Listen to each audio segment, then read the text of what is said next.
ಎಲ್ಲ ಆರೈಕೆ ಮಾಡ್ತಾರೆ. ಆ ಭಾಗಕ್ಕೆ ಬಿಸಿನೀರು ಹೊಡಿತಾರೆ. ಬಿಸಿನೀರು ಹೊಡೆದಾಗ ಅದು ಗಾಯ ಹೀಲ್ ಆಗಬೇಕು, ಹೊಲಿಗೆಗಳೆಲ್ಲ ಆದಾಗ ಅದೇ ಬಿದ್ದಬೇಕು. ಅದಕ್ಕಿಂತ ಮುಂಚೆ 8 ದಿವಸ ಆದಮೇಲೆ ಆ ಯೂರಿನ್ ಟ್ಯೂಬ್ ತೆಗೆದಿದ್ದೆ ನಮ್ಮಮ್ಮ. ಸೊ 8 ದಿನ ಯೂರಿನ್ ಟ್ಯೂಬ್ ಇರುತ್ತಾ?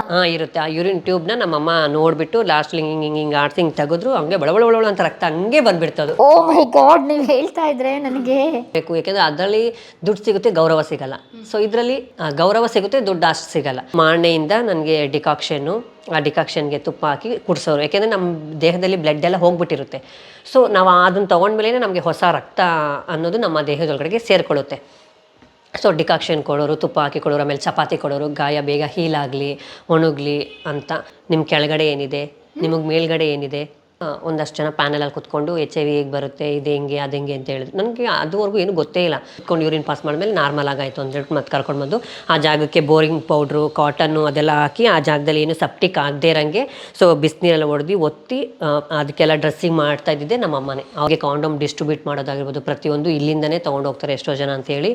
ಆವಾಗ ನಮ್ಗೆ ಗೊತ್ತಾಯಿತು ನಮ್ಮ ಸಮುದಾಯದ ಪರವಾಗಿ ಕೆಲಸ ಮಾಡೋಕ್ಕೂ ಕೂಡ ಒಂದು ಸಂಸ್ಥೆ ಇದೆ. ದುಡ್ಡು ಕಿತ್ಕೊಂಡು ಹೋಗಿರೋದು, ಫ್ರೀ ಆಫ್ ಕಾಸ್ಟ್ ಆಗಿ ಮಾಡಿರೋದು, ಆಮೇಲೆ ಎದುರಿಸಿರೋದು, ಇಲ್ಲ ಹಂಗೆ ಮಾಡ್ಬಿಡ್ತೀನಿ ಹಿಂಗೆ ಮಾಡ್ಬಿಡ್ತೀನಿ ಅನ್ನೋದು, ಈ ಥರ ಎಲ್ಲ ನಡೆದಿದೆ. ನೀರು ಬದಲಾಯಿಸೋಕ್ಕೆ ಒಂದು ಪುಣ್ಯಕ್ಷೇತ್ರಕ್ಕೆ ಹೋಗಿ ಅಲ್ಲಿ 3 ಸತಿ ಮುಳುಗಿ ನಾವು ಕಟ್ಟಿದಂಥ ಲಂಗನ ನೀರಲ್ಲಿ ಹರಿಬಿಟ್ಬಿಟ್ಟು, ಸೊ ಏನೂ ತೊಂದರೆ ಆಗಬಾರ್ದಪ್ಪ, ನಿನ್ನ ನೀರು ಹೇಗೆ ಹರ್ಕೊಂಡು ಹೋಗ್ತಾ ಇರುತ್ತೆ ಹಾಗೆ ನಮ್ಮ ದೇಹದಲ್ಲಿ ನಾವು ಯೂರಿನ್ ಹೋಗೋ ಜಾಗನೂ ಹಾಗೇ ರೀತಿ ಹೋಗ್ತಾ ಇರಬೇಕು. ಯಾವುದೇ ಕಾರಣಕ್ಕೂ ಸ್ಟಾಪ್ ಆಗ್ಬಾರ್ದು, ಏನು ಪ್ರಾಬ್ಲಮ್ ಆಗಬಾರ್ದು ಅಂತೇಳಿ. ಸೊ ಮಾಣೆಯಿಂದ ನನಗೆ ಡಿಕಾಕ್ಷನ್ನು, ಆ ಡಿಕಾಕ್ಷನ್ಗೆ ತುಪ್ಪ ಹಾಕಿ ಕುಡಿಸೋರು. ಯಾಕೆಂದರೆ ನಮ್ಮ ದೇಹದಲ್ಲಿ ಬ್ಲಡ್ ಎಲ್ಲ ಹೋಗ್ಬಿಟ್ಟಿರುತ್ತೆ. ಸೊ ನಾವು ಅದನ್ನು ತೊಗೊಂಡ್ಮೇಲೆ ನಮಗೆ ಹೊಸ ರಕ್ತ ಅನ್ನೋದು ನಮ್ಮ ದೇಹದೊಳಗಡೆಗೆ ಸೇರಿಕೊಳ್ಳುತ್ತೆ.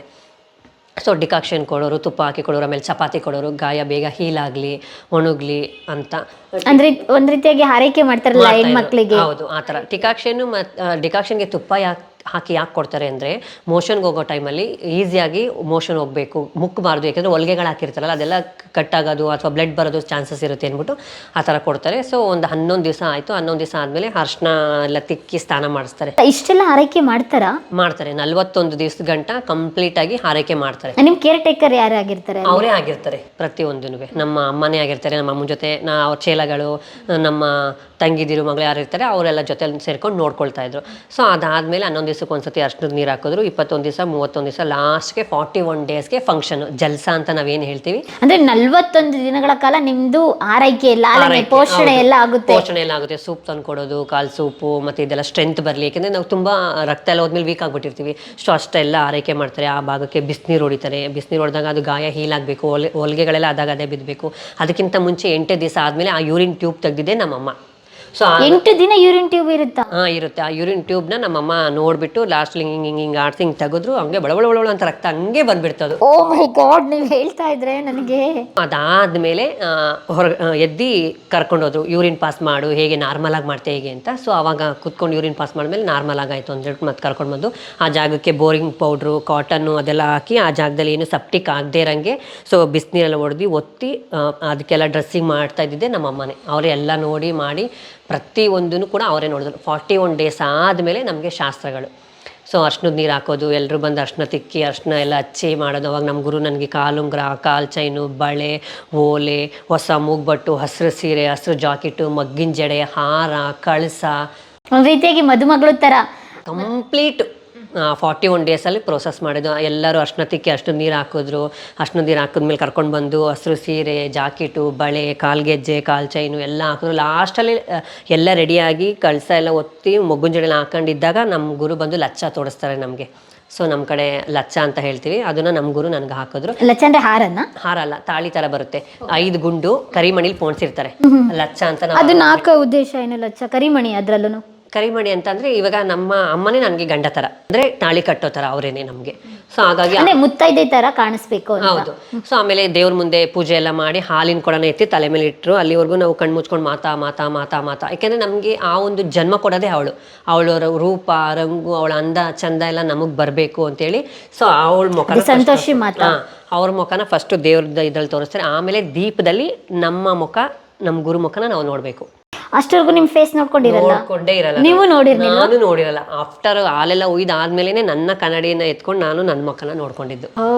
ಕಂಪ್ಲೀಟ್ ಆಗಿ ಚೇಂಜ್ ಅಂತಲೇ ಹೇಳ್ಬೋದು. ಸೊ ಎಲ್ಲ ಶಾಸ್ತ್ರಗಳು ಮಾಡಿ ಮತ್ತೆ ಬಂದವರೆಲ್ಲ ಡ್ಯಾನ್ಸು ಮತ್ತು ಸೀರೆಗಳು ಕೊಡೋದು, ದುಡ್ಡುಗಳು ಕೊಡೋದು ಅದೆಲ್ಲ ಮಾಡಿರ್ತಾರೆ. ಮತ್ತು ಅಡುಗೆಯಲ್ಲಿ ಬಿರಿಯಾನಿ ಮಾಡಿಸಿರ್ತೀವಿ, ಮಿಟ್ಟ ಮಾಡಿಸಿರ್ತೀವಿ, ಜಾಸ್ತಿ ಇದೆಲ್ಲ ಮಾಡಿ ಅದೆಲ್ಲ ಪ್ರೊಸೆಸ್ ಆದಮೇಲೆ ಸೊ ಮಾರ್ನೆಗೆದ್ದು ಫೋಟೋಗ್ರಾಫರ್ನೆಲ್ಲ ಕರೆಸಿರ್ತಾರೆ, ಫೋಟೋಸ್ ಎಲ್ಲ ತೆಗೆದುಕೊಳ್ಳೋದು, ವಿಡಿಯೋ ಎಲ್ಲ ಮಾಡೋದು ಇದೆಲ್ಲ ಮಾಡ್ತಾರೆ. ಆವಾಗ ನನಗೇನಂತ ಅಂದರೆ ಕಂಪ್ಲೀಟಾಗಿ ಹಬ್ಬ ದೇವರೇ ನಾನಂತೂ ಇಂತೂ ಹೆಣ್ಣಾಗ್ಬಿಟ್ಟೆ, ನನ್ನ ಲೈಫು ನಾನು ಅಂದ್ಕೊಂಡಾಗೆ ಸಾಧಿಸ್ಬಿಟ್ಟೆ ಅಂತ ಹೇಳಿಬಿಟ್ಟು ಕಂಪ್ಲೀಟಾಗಿ ವಿಮೆನಾಗಿ ಬದಲಾದೆ. ಸೊ ಅದಾದಮೇಲೆ ಮಾರ್ನೆಗೆ ನಮ್ಮ ಕೈಲಿ ಏನು ಕೆಲಸನೂ ಮಾಡಿಸ್ತಾ ಇರಲಿಲ್ಲ, ಯಾಕೆಂದರೆ ಹೊಸ್ದಾಗಿ ನಾವು ಆಪ್ರೇಷನ್ ಮಾಡಿಸ್ಕೊಳ್ಳೋದ್ರಿಂದ ಸ್ವಲ್ಪ ಪೇಯ್ನು ಅದೆಲ್ಲ ಇರುತ್ತೆ ಅಂದ್ಬಿಟ್ಟು ಸೊ ಏನು ಕೆಲಸ ಮಾಡ್ತಾ ಇರಲಿಲ್ಲ. ಅದಾದಮೇಲೆ ಮಧ್ಯದಲ್ಲಿ ಒಂದು ಸತಿ ನೀರು ಬದಲಾಯಿಸೋಕ್ಕೆ ಅಂತೇಳಿ ಕರ್ಕೊಂಡು ಹೋಗ್ತಾರೆ ಹೊರಗಡೆ. ಸೊ ಆಗಿದ್ದಾಗ ನಾನು ಧರ್ಮಸ್ಥಳಕ್ಕೆ ಎಲ್ಲೋ ಹೋಗಿದ್ದೆ ಅಂತ ಅನಿಸುತ್ತೆ, ನೀರು ಬದಲಾಯಿಸೋಕ್ಕೆ ಆ ಒಂದು ಪುಣ್ಯಕ್ಷೇತ್ರಕ್ಕೆ ಹೋಗಿ ಅಲ್ಲಿ 3 ಸತಿ ಮುಳುಗಿ ನಾವು ಕಟ್ಟಿದಂಥ ಲಂಗನ ನೀರಲ್ಲಿ ಹರಿಬಿಟ್ಬಿಟ್ಟು ಸೊ ಏನೂ ತೊಂದರೆ ಆಗಬಾರ್ದಪ್ಪ, ನಿನ್ನ ನೀರು ಹೇಗೆ ಹರ್ಕೊಂಡು ಹೋಗ್ತಾ ಇರುತ್ತೆ ಹಾಗೆ ನಮ್ಮ ದೇಹದಲ್ಲಿ ನಾವು ಯೂರಿನ್ ಹೋಗೋ ಜಾಗನೂ ಹಾಗೇ ರೀತಿ ಹೋಗ್ತಾ ಇರಬೇಕು, ಯಾವುದೇ ಕಾರಣಕ್ಕೂ ಸ್ಟಾಪ್ ಆಗ್ಬಾರ್ದು, ಏನು ಪ್ರಾಬ್ಲಮ್ ಆಗಬಾರ್ದು ಅಂತೇಳಿ ಅಲ್ಲಿ ನೀರು ಬದಲಾಯಿಸಿ ಅಲ್ಲಿ ಪೂಜೆ ಮಾಡಿಕೊಂಡು ದೇವ್ರ ದರ್ಶನ ಮಾಡಿಕೊಂಡು ವಾಪಸ್ ಕರ್ಕೊಂಡ್ಬರ್ತಾರೆ ಮನೆಗೆ. ಓಕೆ, ಇಷ್ಟು ಅಂದರೆ ಒಂದು 3 ತಿಂಗಳು 4 ತಿಂಗಳು ಪ್ರೊಸೆಸ್ ಇದು. ಹೌದು. ಓಕೆ, ನೀವು ಮತ್ತೆ ರಿಗೈನಾಗಿ ಓಡಾಡಿದ್ದು ಎಲ್ಲ ಯಾವಾಗ ಸ್ಟಾರ್ಟ್ ಮಾಡಿದ್ರಿ? ಎಷ್ಟು ದಿನ ರೆಸ್ಟ್ ಆದಮೇಲೆ? ಸೊ ಒಂದು ತಿಂಗಳೇ ಅಂತ ಅಂದ್ಕೊಳ್ಳಿ, ಒಂದು ತಿಂಗಳ ಆದಮೇಲೆ ಓಡಾಡೋಕ್ಕೆ ಸ್ಟಾರ್ಟ್ ಆಗಿದ್ದು, ಮತ್ತು ಅದೇ ವೃತ್ತಿ ಸ್ಟಾರ್ಟ್ ಮಾಡಿದ್ದು. ಹೊರಗಡೆ ಬಂದ ತಕ್ಷಣ ನೀವು ಅಲಂಕಾರ ಮಾಡ್ಕೊಂಡ್ರ? ಅವಾಗೆಲ್ಲ ಏನು ಇವತ್ತು ಒಂಥರ ಚೆನ್ನಾಗಿ ಕಾಣಿಸ್ತಿದೆಯಾ, ಮದುವೆ ಥರ ಅರ್ಶಿನದ ಕಳೆ, ಕೈಲಿ ಬಳೆ, ಹಸ್ರು ಬಳೆ, ಕಾಲುಂಗ್ರ, ಏನು ಲಚ್ಚ ಅದೆಲ್ಲ ಕಟ್ಕೊಂಡಿದ್ಯಾ, ಹಾಗೆಲ್ಲ ನಮ್ದೇನೋ ಒಂದು ಪೂಜೆ ಇತ್ತು. ಸೊ ಹಾಗಾಗಿ ಅಂತ ಹೇಳ್ಬಿಟ್ಟು ನಾನು ಇದು ಮಾಡ್ತೀನಿ. ಬಟ್ ಎಲ್ಲ ತುಂಬ ಚೆನ್ನಾಗಿ ಕಾಣಿಸ್ತಿದ್ಯಾ, ತುಂಬ ಚೆನ್ನಾಗಿದ್ಯಾ ಅಂತ ಹೇಳೋರು. ಸೊ ಅದೆಲ್ಲ ತುಂಬ ಖುಷಿ ಆಗುತ್ತೆ. ನನ್ನ ಮೊಬೈಲಲ್ಲಿ ಅದ್ರ ಆ ಫೋಟೋ ಇದೆ ಅಂತ ಅನ್ಸುತ್ತೆ ನಿಮಗೆ. ಇದೆಲ್ಲ ನಮ್ಮ ಕಡೆ ನಡೆಯುವಂಥ ಶಾಸ್ತ್ರಗಳು. ಬಂದಾದ್ಮೇಲೆ ರೀಬರ್ತು, ಹೊಸ ಜೀವನ, ಹೊಸ ಲೈಫು, ಹೊಸ ಬದುಕು, ಕಣ್ಣಲ್ಲಿ 100 ಕನಸುಗಳು, ಬದುಕಲ್ಲಿ ಹಸಿವಿದೆ, ಏನಾದ್ರು ಗೆಲ್ಲಬೇಕು ಅಂತ ಹಠ ಹಚ್ಚಲ, ಬದುಕಲೇಬೇಕು ಅಂತ ಹೇಳಿ. ಆಮೇಲೆ ಮತ್ತೆ ಹೇಗೆ ಸ್ಟಾರ್ಟ್ ಮಾಡಿದ್ರೆ ನಿಮ್ಮ ಜೀವನ? ಆಸ್ ಯೂಶುವಲ್ ಅದೇ ಸೆಕ್ಸ್ ವರ್ಕ್, ಭಿಕ್ಷಾಟನೆ ಕಳಿಸ್ತಾ ಇರಲಿಲ್ಲ, ಸ್ಟಾಪ್ ಮಾಡಿಬಿಟ್ರು. ಆ ಒಂದು ಸುಮಾರು 1-2 ವರ್ಷ ಇದ್ದಂಗೆ ಸ್ಟಾಪ್ ಮಾಡಿಬಿಟ್ರು. ನಾನು ಹೋಗ್ತಾ ಇರಲಿಲ್ಲ, ಹಮಾಮಲೆ ಇರ್ತಿದ್ದೆ. ಸೊ ಅದು ಮಾಡ್ತಾ ನಾನು ಎಲ್ಲೋ ಒಂದು ಕಡೆ ಏನು ಥಿಂಕ್ ಮಾಡಿದೆ ಅಂತಂದರೆ, ನಮ್ಮ ಸಮುದಾಯದವರಾಗಿ ನಾವು ಇದೇ ವೃತ್ತಿನೇ ಮಾಡ್ಕೊಂಡು ಮುಂದುವರಿಬೇಕಾ, ಇದು ಬಿಟ್ಟು ಬೇರೆ ಏನು ಮಾಡೋಕ್ಕಾಗಲ್ವಾ ನಮ್ಮ ಕೈಲಿ, ಅಥವಾ ನಮಗೆ ಅವಕಾಶಗಳಿರಲ್ವಾ ಅನ್ನೋ ಒಂದು ಪ್ರಶ್ನೆ ಆಗಲಿ ಇನ್ನೊಂದಾಗಲಿ ನನಗೆ ಕಾಣ್ತಾ ಇತ್ತು. ಯಾಕೆಂದರೆ ಎಷ್ಟೋ ಜನ ಹೇಳೋರು, ಓದಿದ್ದೀನಿ ಅಂತಿದ್ದರೆ 9ನೇ ಕ್ಲಾಸ್ವರೆಗೂ, ನಿಮಗಿರುವಂಥ ಟ್ಯಾಲೆಂಟು, ನಿಮಗಿರೋದ್ರಲ್ಲಿ ಏನಾದರೂ ಒಂದು ಮಾಡ್ಕೊಂಡು ಲೈಫ್ ಲೀಡ್ ಮಾಡ್ಬೋದಲ್ವಾ, ಸೊ ಇದೇ ವೃತ್ತಿ ಎಷ್ಟು ವರ್ಷ ಅಂತ ಮಾಡ್ತೀರಾ, ಏಜಿರ ಗಂಟ ಮಾಡ್ತೀರಾ, ಆಮೇಲೆ ಏನು ಮಾಡ್ತೀರಾ ಅಂತ ಗಿರಾಕಿಗಳೇ ಕಸ್ಟಮರ್ಸ್ಗಳು ಬರೋರು, ಒಂದು ಫ್ರೆಂಡ್ಲಿ ಆಗಿ ಮಾತಾಡ್ಸೋರು, ಇದೆಲ್ಲ ಮಾಡಿದೆ. ಫೋನ್ ಅದುವರೆಗೂ ಫೋನ್ ಏನಿಲ್ಲ ಈ ಟೈಮಲ್ಲಿ, ಏನೂ ಇರಲಿಲ್ಲ, ಫೋನ್ಗೇನೆಲ್ಲ ಏನೂ ಇರಲಿಲ್ಲ. ಆಗ ನೋಡೋಕೆ ಹೋದಾಗ ನಾನು ಫಸ್ಟು ಫೋನು ನಮ್ಮ ಅಮ್ಮವ್ರ ಹತ್ರ ಒಂದು ನೋಕಿಯಾ ಸೆಟ್ ಇತ್ತು ಚಿಕ್ಕದು. ಸೊ ಅದನ್ನು ಅವ್ರ ಹತ್ರನೇ ತೊಗೊಂಡಿದ್ದೆ 2,000 ರೂಪಾಯಿ ಕೊಟ್ಟು. ಸೊ ಆವಾಗ ಅದೇನೂ ಇರಲಿಲ್ಲ. ನಾನು ಆಮೇಲೆ ಹೋಗ್ತಾ ಸ್ವಲ್ಪ ತಿಳ್ಕೊಳ್ತಾ ಹೋದೆ, ಹೊರಗಡೆ ಹೋಗೋಕ್ಕೆ ಶುರು ಮಾಡಿದೆ. ಅಷ್ಟವರೆಗೂ ನೀವು ಹೊರಗಡೆ ಪ್ರಪಂಚನೇ ಹೋಗಿಲ್ಲ, ಅಮ್ಮ ಆಯಿತು, ಭಿಕ್ಷಾಟನೆ ಆಯಿತು, ಮನೆ ಆಯಿತು, ಇಷ್ಟೇ. ಹೌದು. ಸೊ ಅಷ್ಟೆಲ್ಲ ಆದಮೇಲೆ ಹೊರಗಡೆ ಯಾವಾಗ ಹೋಗೋಕ್ಕೆ ಸ್ಟಾರ್ಟ್ ಆದೆ, 4 ಜನದ ಜೊತೆ ಬೆರೆಯೋಕ್ಕೆ ಶುರು ಮಾಡಿದೆ. ಎಷ್ಟು ವರ್ಷದ ಮೇಲೆ 4 ಜನ ಜೊತೆ ಬೆರ್ತಿದ್ದು ನೀವು? 22 ವರ್ಷ ಅಂತ ಅಂದ್ಕೊಳ್ಳಿ. ಆಪರೇಷನ್ ಆಗಿ ಎಷ್ಟು ದಿನದಾದ್ಮೇಲೆ ಆಯಿತು? ಆಪರೇಷನ್ ಆಗಿ ಒಂದು 6 ತಿಂಗಳು ಅಂದ್ಕೊಳ್ಳಿ. ಓಕೆ. ನನಗೆ 21ಗೋ 22ಗೋ ನಾನು ಸರ್ಜರಿ ಮಾಡಿಸ್ಕೊಂಡಿದ್ದು. ಹಾಗಾದರೆ ನೀವು ಒಂದು 8-9 ವರ್ಷ ನಿಮ್ಮದೇ ಆದ ಪ್ರಪಂಚ, ನಿಮ್ಮದೇ ಆದ ಅಡ್ಡ, ನಿಮ್ಮದೇ ಕಮ್ಯುನಿಟಿ, ಅದು ಬಿಟ್ಟು ಪ್ರಪಂಚನೆಲ್ಲ ಒಂದು ರೀತಿ ಮಕ್ಕಳಿಗೆ ಯಾವ ರೀತಿಯಾಗಿ ಗುಬ್ಬಚ್ಚಿ ಥರ ಬೆಳೆಸ್ತಾರೆ, ಒಂದು ರೀತಿ ಮನೇಲಿ ಒಂದು ಪ್ರೊಟೆಕ್ಟ್ ಕೊಟ್ಬಿಟ್ಟು ಆ ರೀತಿ ನಿಮ್ಮ ಜೀವನ. ಹೊರಗಡೆ ಪ್ರಪಂಚನೇ ಇಲ್ಲ, ಬಾ ಬೆಳಗ್ಗೆ ಕೆಲಸ ಮಾಡು, ನೈಟು ಗಿರಾಕಿಗಳು ಬರ್ತಾರೆ, ಮಾಡ್ಕೊ ಹೋಗು, ಅಷ್ಟೇ, ಮಲ್ಕೊ ಅಷ್ಟೇ. ಆ ಸಂದರ್ಭದಲ್ಲಿ ಯಾವ್ಯಾವ ಥರ ಗಿರಾಕಿಗಳು ಬರ್ತಾ ಇದ್ರು? ಅಂದರೆ ಸ್ಟೂಡೆಂಟ್ಗಳು ಬರ್ತಾ ಇದ್ರಾ, ಅಥವಾ ಮ್ಯಾರಿಡ್ ಅವ್ರು ಬರ್ತಾ ಇದ್ರಾ, ಅನ್ಮ್ಯಾರಿಡ್ ಅವರ, ಅಥವಾ ಯಾವ ರೀತಿ ಕಸ್ಟಮರ್ ಬರ್ತಾ ಇದ್ರು? ಸೊ ಯಾವ ರೀತಿ ಅಂತಂದರೆ ಇಂಥವರೇ ಬರ್ತಾರೆ ಅಂತ ಹೇಳೋಕ್ಕಾಗಲ್ಲ. ಟ್ರಕ್ ಡ್ರೈವರ್ಸ್ ಆಗಿರ್ಬೋದು, ಲಾರಿ ಡ್ರೈವರ್ಸ್ ಅವರಾಗಿರ್ಬೋದು, ಬೇರೆ ಡ್ರೈವರ್ಸ್ಗಳು, ಬೇರೆ ಸೆಕ್ಟರಲ್ಲಿ ಕೆಲಸ ಮಾಡೋರಾಗಿರ್ಬೋದು, ಎಲ್ಲ ಥರದವರು ಬರ್ತಾ ಇದ್ದವರು. ಇಂಥವರೇ ಅಂತ ಇಲ್ಲ, ಎಲ್ಲ ಥರ ಎಲ್ಲ ವರ್ಗದವರು ಕೂಡ ಬರೋರು. ಅಂದರೆ ಅವರು ಕೆಲವೊಬ್ಬರು ಫೀಲಿಂಗ್ಸ್ನ ಶೇರ್ ಮಾಡ್ಕೊಳ್ತಾ ಇದ್ರು ನಿಮ್ಮ ಜೊತೆ ಎಲ್ಲ. ಅಂಥದ್ರಲ್ಲಿ ಗೌರ್ಮೆಂಟ್ ಆಫೀಸರ್ಗಳು ಬಂದಿದ್ದುಂಟಾ? ಓಕೆ. ಎಷ್ಟು ಸಂಪಾದನೆ ಮಾಡ್ತಾ ಇದ್ರೆ? ಅಂದರೆ ಒಂದಿನದಲ್ಲಿ ಜಾಸ್ತಿ ಕೊಟ್ಟಿದ್ದು ಆಗ ನೋಡಕ್ ಹೋದ್ರೆ ಆಮೇಲೆ ಸ್ವಲ್ಪ ಜನರೇಷನ್ ಬದಲಾದಂಗೆ ನಾವು ನಮ್ಮ ಪ್ರೈಸ್ಗಳನ್ನ ಹೈಕ್ ಮಾಡ್ತಾ ಹೋದ್ವಿ. 500,000 ಸೊ ಈ ತರ ಹೈಕ್ ಮಾಡ್ಕೊಂಡು ಹೋದಾಗ ಅವ್ರಿಗೆ ಕಂಫರ್ಟಬಲ್, ರಿಲಿಜಿನಬಲ್ ಆಗಿತ್ತು ಅಂದ್ರೆ ಬರೋರು. ನಮ್ಮ ಸರ್ವಿಸ್ ತಗೊಂಡು ನಾವು ಟ್ರೀಟ್ ಮಾಡ್ತಾ ಇರೋಂಥ ರೀತಿ ನೋಡಿ ಅವರೇ ಎಕ್ಸ್ಟ್ರಾ ಕೊಟ್ಟು ಹೋಗೋರು. ಅವರ ನಿಮ್ದು ಒಂದ್ಸತಿ ಬಂದಾಗ ಅವರ್ಗಳ ಲೆಕ್ಕ ಆ ಥರ ಏನೂ ಇಲ್ಲ. ಒಂದ್ ದಿವಸ ಒಂದು 6-7 ಕಸ್ಟಮರ್ ಬರೋರು, ಆ ಥರ ಡಿಪೆಂಡ್ ಹೆಂಗೆ ಇತ್ತು ಆ ಥರ. ಅಂದ್ರೆ ನಿಮ್ದು ಯಾವಾಗ್ಲೂ ಮೇಕಪ್ ಹಾಕೊಂಡೇ ನಿಂತ್ಕೋಬೇಕಿತ್ತಲ್ಲ ಪ್ರಿಯಾಂಕಾ? ನಮ್ದೊಂಥರ ಒಂದು ಏನು ಹೇಳ್ತಾರ, ತೆರೆಯ ಹಿಂದಿನ ಬದುಕು ಅಂತ. ಸೊ ಹಾಗೆ ಆ ಟೈಮಲ್ಲಿ ಕ್ರೂಯಲ್ ಮೈಂಡೆಡ್ ಯಾರು ಬರ್ನಿಲ್ವಾ?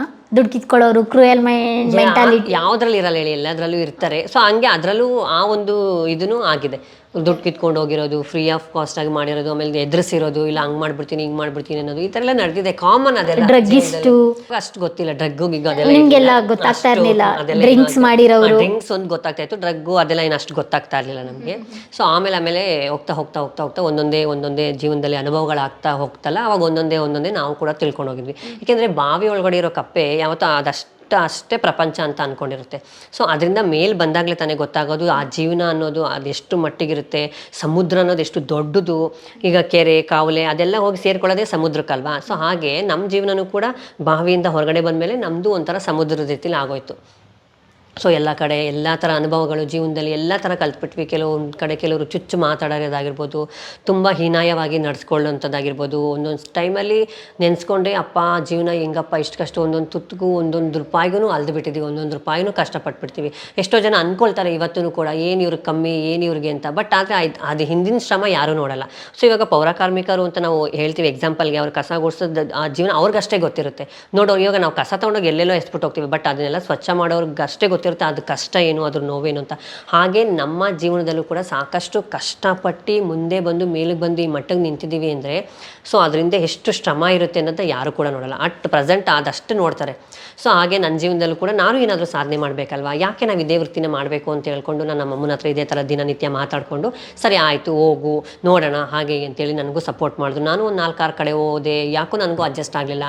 ಅವ್ರು ಕೇಳುವಂಥ ಪ್ರಶ್ನೆ ಆಗಿರ್ಬೋದು, ಅವ್ರು ನಡ್ಸ್ಕೊಳ್ತಾ ಇರುವಂಥ ರೀತಿ ಆಗಿರ್ಬೋದು, ಇದೆಲ್ಲ ನೋಡಿದ್ರೆ ಯಾವ ರೀತಿ ನಡೆಸ್ಕೊಳ್ತಾ ಇದ್ರು ಪ್ರಶ್ನೆ. ಎಲ್ಲಾದ್ರೂ ಒಂದು ಕೆಲ್ಸಕ್ಕೆ ಹೋದಾಗ ನಾವು ನಮ್ಮ ಎಜುಕೇಶನ್ ತಕ್ಕನಾಗೆ ಏನೋ ಒಂದು ರೆಡಿ ಮಾಡ್ಕೊಂಡು ಹೋಗಿರ್ತೀವಿ. ನಮ್ಮ ಹೆಸರು, ನಾವು ಯಾವುದು ಏನು ಓದಿದ್ದೀವಿ, ಹೆಂಗೆ ಏನು ಎತ್ತ ಅಂತ ಒಂದು ರೆಸ್ಯೂಮ್ ಬೇಸಿಕ್ಕಾಗಿ ರೆಡಿ ಮಾಡ್ಕೊಂಡು ಹೋಗಿರ್ತೀವಿ. ಅದು ನೋಡಿ ಅವ್ರ ಕೆಲಸಕ್ಕೆ ಬೇಕಾದಂತಹ ಕ್ವಶನ್ಸ್ಗಳನ್ನ ಕೇಳಿದ್ರೆ ಓಕೆ ಕೊಡ್ಬೋದು, ಎಲ್ಲ ಇದು ಗೊತ್ತಿಲ್ಲ ಅಂತ ಹೇಳ್ಬೋದು.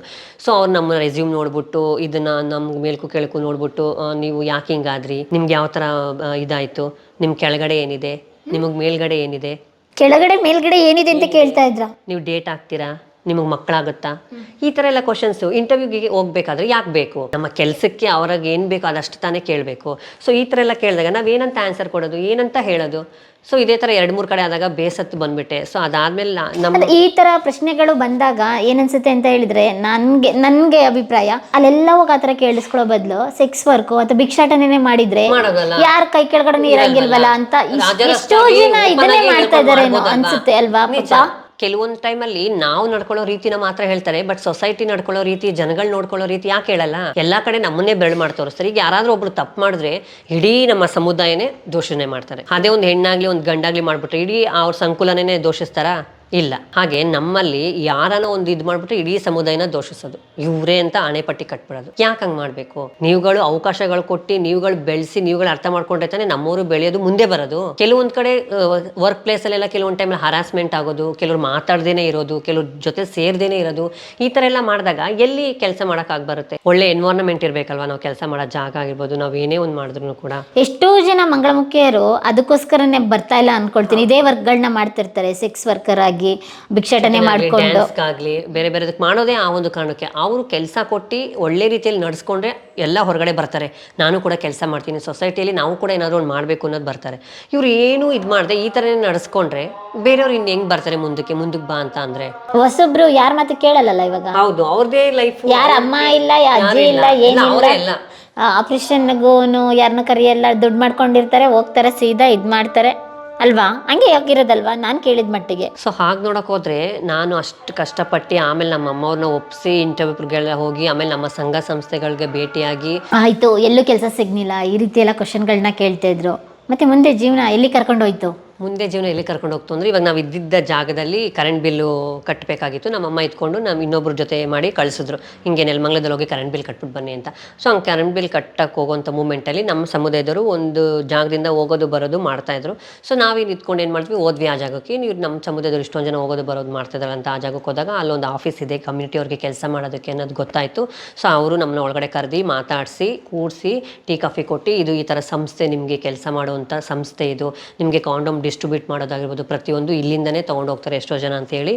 ಆವಾಗ ನಮ್ಗೆ ಗೊತ್ತಾಯಿತು ನಮ್ಮ ಸಮುದಾಯದ ಪರವಾಗಿ ಕೆಲಸ ಮಾಡೋಕ್ಕೂ ಕೂಡ ಒಂದು ಸಂಸ್ಥೆ ಇದೆ ತಿಳಿಸೋದಕ್ಕೆ ಒಂದು ಆರ್ಗನೈಸೇಷನ್ಸ್ಗಳಿದೆ ಅನ್ನೋದು ಗೊತ್ತಾಯಿತು. ಅಲ್ಲಿಗೆ ನಾವು ಪ್ರತಿ ಸಲ ಹೋಗ್ತಾ ಬರ್ತಾ ಹಾಗಾಗಿ ಆಮೇಲೆ ಏನು ಒಂದು ದಿವಸ ಡಿಸೈಡ್ ಮಾಡಿದೆ, ಯಾಕೆ ಈ ಆಫೀಸಲ್ಲಿ ನಾನು ಒಂದು ಕೆಲಸ ಕೇಳಬಾರ್ದು, ಕೆಲಸ ಮಾಡಲಿಕ್ಕೆ ಅಲ್ಲಿ ಇಲ್ಲಿ ಹೋಗಿ ಕೇಳೋದಕ್ಕಿಂತ ನಮ್ಮ ಸಮುದಾಯದವ್ರ ಜೊತೆನೇ ಸೇರಿ ಕೆಲಸ ಮಾಡ್ಬೋದಲ್ಲ ನಮ್ಮ ಸಮುದಾಯದ ಪರವಾಗಿ ಅಂತೇಳಿ.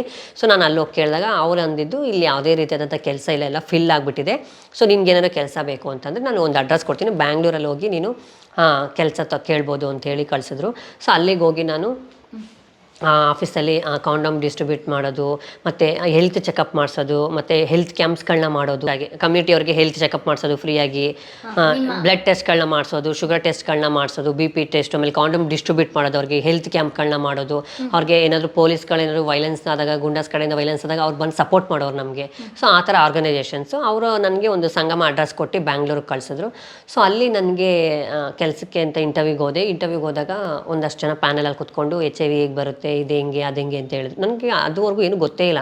ಸೊ ಅಷ್ಟು ವರ್ಷ ನಾನು ಸಮುದಾಯದಲ್ಲಿ ಇದ್ದಿರೋದ್ರಿಂದ ನನಗೆ ಅವ್ರು ಕೇಳೋ ಪ್ರಶ್ನೆ ಯಾವುದೂ ಗೊತ್ತಾಗಲಿಲ್ಲ, ನಾನು ಯಾವುದಕ್ಕೂ ಆನ್ಸರ್ ಮಾಡಲಿಲ್ಲ. ಸೊ ಇದೆಲ್ಲ ಇಂಟರ್ವ್ಯೂ ಪ್ರೊಸೆಸ್ ಎಲ್ಲ ಆಯಿತು. ಆಮೇಲೆ ನಾನು ಸೆಲೆಕ್ಟು ಕೂಡ ಆಗಲಿಲ್ಲ. ಸೊ ನನಗೆ ಸೆಲೆಕ್ಟ್ ಆಗಲಿಲ್ಲ ಅಂದರೆ ನನಗೆ ಬೇಜಾರು ಕೂಡ ಮಾಡ್ಕೊಳ್ಳಿಲ್ಲ, ಯಾಕೆಂದರೆ ನನಗೆ ತಿಳ್ಕೊಂಡಿದ್ರಲ್ವ ನಾನು ಅವ್ರಿಗೆ ಹೇಳೋದಕ್ಕೆ ಸಾಧ್ಯ. ರಿಲೇಟೆಡ್ ಏಡ್ಸ್ ಬಗ್ಗೆ ಕ್ವಶನ್ಗಳು, ಹೌದು, ಸಂಸ್ಥೆ ಬಗ್ಗೆ, ಕಮ್ಯುನಿಟಿ ಬಗ್ಗೆ ಇದೆಲ್ಲ ಕೇಳಿದ್ರು, ನನಗೆ ಅಷ್ಟು ಗೊತ್ತಿಲ್ಲ. ಆಮೇಲೆ ಏನು ಮಾಡಿದೆ, ಸೊ ಎವ್ರಿ ಡೇ ನಾನು ಅಲ್ಲಿ ಹೋಗೋಕ್ಕೆ ಶುರು ಮಾಡಿದೆ. ಸೊ ಅವರು ಏನೇನೆಲ್ಲ ಮಾಡ್ತಾಯಿದ್ದಾರೆ ಅಂದರೆ ಹೇಗೆ ಬರುತ್ತೆ HIV ಚಾರ್ಟ್ ಆಗಿರ್ಬೋದು, ಬೇರೆ ಬೇರೆ ಚಿತ್ರಗಳಲ್ಲಿ ಇದರಲ್ಲಿ ಬೋರ್ಡ್ಗಳಲ್ಲೆಲ್ಲ ಹಾಕಿದ್ರು ಹೆಂಗೆ ಬರುತ್ತೆ ಏನು ಅಂತ, ಅದೆಲ್ಲ ಹೋಗ್ತಾ ತಿಳ್ಕೊಂಡು ಹಾಗೆ ಸಂಸ್ಥೆಗೆ ಸೇರಿಕೊಂಡೆ. ಅಲ್ಲಿ ಆ ಒಂದು ಸಂಸ್ಥೆಯಲ್ಲಿ 2 ವರ್ಷಗಳ ಕಾಲ ನಾನು ಕಮ್ಯುನಿಟಿ ಪರವಾಗಿ ಕೆಲಸನ ಮಾಡಿದೆ. ಸೊ ಸಂಬಳ ಕೊಡ್ತಾ ಇದ್ರು, ಎಷ್ಟು ಸಿಗ್ತಾ ಇತ್ತು? ಅಷ್ಟು ಕಡಿಮೆ ಏನೇ ಅನಿಸ್ತಲ್ವಾ ನಿಮಗೆ? ಇಲ್ಲಿದ್ದಿದ್ರೇನೆ ಎಷ್ಟು ದುಡಿತಾ ಇದ್ರಿ? ಸೊ ಆದರೂ ಪರವಾಗಿಲ್ಲ, ಅದನ್ನ ಬಿಟ್ಟು ಇದನ್ನು ಕೂಡ ಮಾಡಬೇಕು, ಯಾಕೆಂದರೆ ಅದರಲ್ಲಿ ದುಡ್ಡು ಸಿಗುತ್ತೆ, ಗೌರವ ಸಿಗಲ್ಲ. ಸೊ ಇದರಲ್ಲಿ ದುಡ್ಡು ಸಿಗುತ್ತೆ, ಆದರೆ ಗೌರವ ಸಿಗುತ್ತೆ, ದುಡ್ಡು ಅಷ್ಟು ಸಿಗಲ್ಲ. ಸೊ ನಮ್ಗೆ ಅವಾಗ ಏನು ಅನ್ನಿಸ್ತು, ನಮಗೆ ಗೌರವನೇ ಇರಲಿಲ್ಲಪ್ಪ ನಾವು ಕೂಡ ಒಂದು ಸೊಸೈಟಿಯಲ್ಲಿ. ಯಾಕೆಂದರೆ ಅಷ್ಟು ವರ್ಷ ನಾವು ಬರೀ ಆಚೆ ಇತ್ತು ಅವ್ರ ಹತ್ರ ಬಯಸ್ಕೊಂಡು ಇದು ಮಾಡ್ಕೊಂಡೇ ಬಂದಿರೋರಿಗೆ ಇಲ್ಲ ಒಂದು ಕಡೆ ಒಂದು ಗೌರವದಿಂದ ಬದುಕಬೇಕು, ಗೌರವದಿಂದ ಇರಬೇಕು ಅಂತ ಅಂದಾಗ ಮಾಡೋದ್ರಲ್ಲಿ ತಪ್ಪೇನು ಅಂತ ಹೇಳ್ಬಿಟ್ಟು ಆ ಒಂದು ಕೆಲಸಕ್ಕೆ ಸೇರಿಕೊಂಡೆ. ಅಲ್ಲಿ 2 ವರ್ಷಗಳ ಕಾಲ ಅವ್ರು ಕೊಡುವಂಥ ತರಬೇತಿಗಳು, ಕಮ್ಯುನಿಟಿಗಳ ಪರವಾಗಿ ಕೆಲಸ ಮಾಡೋದು, ಪ್ರತಿಯೊಂದು ಅವ್ರಿಗೆ ಹೆಲ್ಪ್ ಮಾಡೋದು, ಸಪೋರ್ಟ್ ಮಾಡೋದು, ಇದೆಲ್ಲ ಮಾಡ್ಕೊಳ್ತಾ ಆ ಒಂದು ಮಧ್ಯದಲ್ಲಿ ಸೊ ಈ ಥರ ಒಂದು ಪ್ರೋಗ್ರಾಮ್ ಕೊಡೋದಕ್ಕೆ ಹಿಂಗೆ ರೇಡಿಯೋ ಸ್ಟೇಷನ್ಗೆ ಹೋಗಬೇಕು ಬಾ ಅಂತೇಳಿ ಜೊತೆಲಿ ಕರ್ಕೊಂಡು ಹೋಗಿದ್ದು ನನಗೆ. ಸೊ ಆ ಟೈಮಲ್ಲಿ ಆವಾಗ 2010-9 ಇರಬೇಕು. ಸೊ ಆವಾಗ ಕರ್ಕೊಂಡೋದ್ರು. ನನಗೆ ಆಶ್ಚರ್ಯ, ಏಕೆಂದರೆ ಸೊಸೈಟಿಯಲ್ಲಿ ನಮ್ಮನ್ನು ನಡೆಸ್ಕೊಳ್ಳೋ ರೀತಿನೇ ಈ ಥರ ಇರಬೇಕಾದ್ರೆ ಇನ್ನು ನಮ್ಮದು ಪ್ರೋಗ್ರಾಮ್ಸ್ ಆಗಿರ್ಬೋದು, ಏಕೆಂದರೆ ಎಷ್ಟೋ ಜನ ನಮ್ಮದು ಪರವಾಗಿ ತೊಗೊಂಡೋಗಿ ವಿರುದ್ಧವಾಗಿ ಹಾಕ್ಬಿಟ್ಟಿರ್ತಾರೆ. ಸೊ ಅದೆಲ್ಲ ನಾವು ನೋಡಿದ್ದೀವಿ, ಕೇಳಿದ್ದೀವಿ. ಆಗಿದ್ದಾಗ ಇದೇನಪ್ಪ ಅಂತ ಹೇಳಿದಾಗ ಸರಿ ಆಯಿತು ಬಾ ನಿನಗೆ ಗೊತ್ತಾಗುತ್ತೆ ಅಂತೇಳಿ ಕರ್ಕೊಂಡು ಹೋದ್ವಿ. ನಾವು ಒಂದು 6-7 ಜನ ಹೋಗಿ ಆ ರೇಡಿಯೋ ಸ್ಟೇಷನ್ ಅದು ಬಂದು ಮಹಾರಾಣಿ ಕಾಲೇಜ್ ಆಪೋಸಿಟ್ ಇದ್ದಿದ್ದು. ರೇಡಿಯೋ ಸ್ಟೇಷನ್ಗಿಂತ ಹೋಗಿಂತ ಮುಂಚೆ ಪ್ರಿಯ ವೀಕ್ಷಕರೇ, ನಾವು ತೋರಿಸುತ್ತಿರುವ ಇತಿಹಾಸದ ಕಥೆಗಳು ಕನ್ನಡದ ಕಲೆ, ಸಾಹಿತ್ಯ, ಸಂಸ್ಕೃತಿ, ಜನಜೀವನ, ಇತಿಹಾಸ ಸೃಷ್ಟಿಸಿದ ಜನಸಾಮಾನ್ಯರ ಅಸಾಮಾನ್ಯ ಕಥೆಗಳು ನಿಮಗೆ ಇಷ್ಟ ಆಗಿದ್ಯಾ? ಹಾಗಿದ್ರೆ ವಿಡಿಯೋ ನೋಡಿ ಸುಮ್ಮನಾಗ್ಬೇಡಿ, ಶೇರ್ ಮಾಡಿ, ಸಪೋರ್ಟ್ ಮಾಡಿ, ನಮ್ಮೊಂದಿಗೆ ಜೊತೆಯಾಗಿ. ಇದು ನೀವೇ ಬೆಳೆಸಿದ ನಿಮ್ಮ ನೆಚ್ಚಿನ ಡಿಜಿಟಲ್ ಮಾಧ್ಯಮ. ಇನ್ಮುಂದೆ ನಿಮಗಾಗಿ ಇನ್ನಷ್ಟು ವಿನೂತನ ಶೈಲಿಯಲ್ಲಿ ಬರಲಿದೆ. ನೈತಿಕ ಬೆಂಬಲದ ಜೊತೆಗೆ ಆರ್ಥಿಕ ಬೆಂಬಲ ನೀಡಿ. ನಿಮ್ಮ ಬೆಂಬಲವೇ ನಮಗೆ ಪ್ರೇರಣೆ, ಸ್ಫೂರ್ತಿ ಕೂಡ. ನಿಮ್ಮ ಬೆಂಬಲದೊಂದಿಗೆ ನಮ್ಮ ಪಯಣ ಮುಂದುವರಿಯುತ್ತಿದೆ. ಸಾಮಾಜಿಕ ಬದಲಾವಣೆಗೆ ಜೊತೆಯಾಗಿ ನಮ್ಮ ಮುಂದಿನ ಪೀಳಿಗೆಗೆ ಕರ್ನಾಟಕದ ಇತಿಹಾಸ ಉಳಿಸೋಣ.